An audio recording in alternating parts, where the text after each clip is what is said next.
Hello, അസ്സാം വലൈക്കും. Welcome back to my channel. എന്താണ് എല്ലാവരുടെയും വിശേഷങ്ങൾ? എല്ലാവർക്കും സുഖമല്ലേ? എൻ്റെ ചാനൽ ആദ്യമായിട്ട് കാണുന്നവരാണെങ്കിൽ ഒന്ന് സബ്സ്ക്രൈബ് ചെയ്ത് സപ്പോർട്ട് ചെയ്യുക, വീഡിയോ ഫുള്ളായിട്ട് കാണുക. അപ്പം ഇന്ന് നമ്മൾ വന്നിട്ടുള്ളത് ഓറിയോ ബിസ്ക്കറ്റ് കൊണ്ട് ഒരു റെസിപ്പി ആയിട്ടാണ്. അപ്പം അതിനായിട്ട് 30 രൂപയുടെ ഓറിയോ ബിസ്ക്കറ്റാണ്. അത് ഒരു പാത്രത്തിലേക്ക് ഇട്ട് കൊടുത്തിട്ടുണ്ട്. എന്നിട്ട് അതിലേക്ക് ഒരു 1/4 കപ്പാണ് പാൽ ഒഴിച്ചു കൊടുക്കുന്നത്. അതിന് ശേഷം 1 മിനിറ്റ് കഴിഞ്ഞിട്ടാണ് മിക്സിയുടെ ജാറിലിട്ടിട്ടൊന്ന് നന്നായിട്ടൊന്ന് അടിച്ചെടുക്കുന്നുണ്ട്. അപ്പൊ അതാ പാത്രത്തിൽ ചെറുതായിട്ടൊന്ന് കുതിർന്ന് കിട്ടിയിട്ടുണ്ട്. ഇനി അത് മിക്സിയുടെ ജാറിലിട്ടിട്ട് നന്നായിട്ടൊന്ന് അടിച്ചെടുത്ത് പാത്രത്തിലേക്ക് മാറ്റി കൊടുക്കുന്നുണ്ട്. അതിന് ശേഷം വേറൊരു പാത്രത്തിൽ കോഴിമുട്ട ഒഴിച്ചു കൊടുത്തിട്ടുണ്ട് 2 എണ്ണം.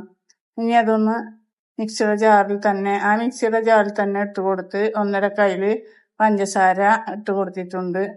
എന്നിട്ടൊന്ന് അടിച്ചെടുത്തിട്ടുണ്ട്. അതും അതിലേക്ക് ഒഴിച്ചു കൊടുക്കുന്നുണ്ട്. അതിന് ശേഷം നന്നായിട്ടൊന്ന് മിക്സ് ചെയ്ത് കൊടുക്കുന്നുണ്ട്. ഇനി 1 കയ്യില് മൈദയാണ് ഇട്ട് കൊടുക്കുന്നത്.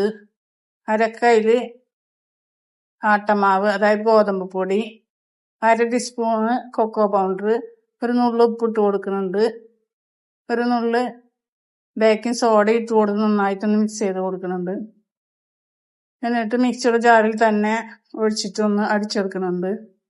അധികം അടിക്കണ്ട, ഒന്നുകൊണ്ട് കറക്കിയെടുത്താൽ മതി. ഇനി ഇതാ ഒരു കേക്കിന്റെ പാത്രം എടുത്ത് അതിലേക്ക് പേപ്പറാണ് വെച്ച് കൊടുത്തിട്ടുള്ളത്. കുറച്ച് ഓയിൽ തടവി കൊടുത്ത് അതൊന്ന് മാറ്റി വെച്ചിട്ടുണ്ട്. ഇനി അടിച്ചു വെച്ച ആ കൂട്ട് അതിലേക്കൊന്ന് ഒഴിച്ചു കൊടുക്കുന്നുണ്ട്. ഈ ഒരു രീതിയിലാണ് അടിച്ചെടുത്തിട്ടുള്ളത്. എന്നിട്ട് ഒന്ന് തട്ടിക്കൊടുക്കുന്നുണ്ട്.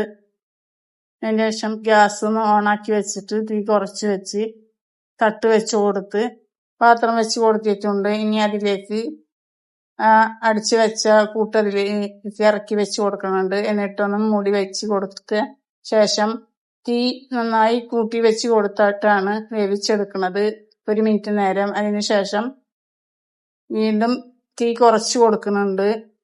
എന്നിട്ട് 1/2 മണിക്കൂർ നേരം ഒന്ന് വേവിച്ചെടുത്തിട്ടുണ്ട്. ഇതാ ഇങ്ങനെ ആയി കിട്ടിയിട്ടുണ്ട്. ഇനി അതൊന്ന് ചൂടാറാനായിട്ട് ഇറക്കി വെക്കാം.